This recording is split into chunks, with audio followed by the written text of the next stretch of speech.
So in this video we are going to talk about some more videos, and the first command that we are going to use is the cp command. Cp command we use generally to copy files. So like as you can see ls, there is no such file, and I'll create one file with file1.txt, and I'll enter something.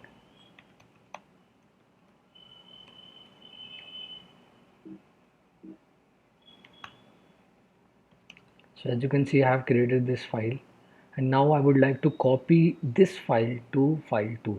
Then I'll use cp command, source file name,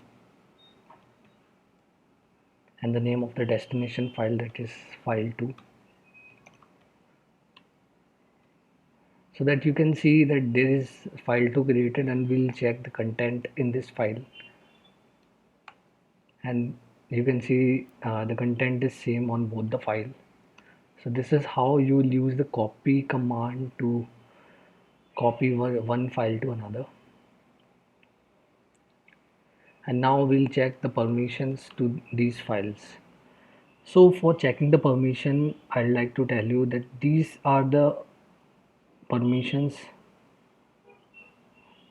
Okay, these are the permissions of a user, these are the permissions of a group, and these are the permission for others. So for now this user has read and write permission, not execute permission, and group in which this user in which group, it has only read permission, and all others have only read permissions. So how we can change these? And now we can change these permissions using the chmod command. And now suppose I have to give this file all the permissions, that is read, write and execute, then I'll use chmod 777, 717 for user, 17 for group, and another 7 for others, with the file name file1.txt. Now when I do ls-lti, you can check the permission has changed. Now the user, the group, and all others have read, write and execute permissions to this file. Everyone can read this, everyone can execute this. Alright, so now we'll check about and now suppose I have to give only read permissions to this file too. So I'll use chmod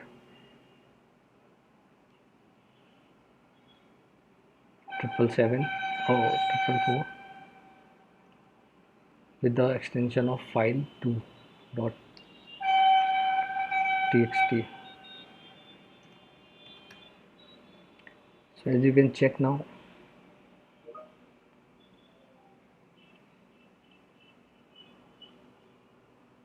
that this file2 has only read permissions. Previously it has write permission as well for the user, but now the permission has changed. And there's another way to give them other permissions. Like suppose I want to give execute permission, then I'll use plus x for execute to the file 2. As you can check, we have given execute permission to user, group and others to this file 2. Now I'll clear the terminal and we'll check. Okay, so like suppose we have one more command that we use generally, that is suppose there is a lot of files in this directory, Linux directory. We are currently in the Linux directory, and there are multiple files, multiple number of files. Now we have to calculate the number of files here. Then we use wc -l, so it will tell you exactly the file number, but right now it is calculating this one line, two line, three line. That's why it says the count is 3. So to count the number of lines we have, we use wc.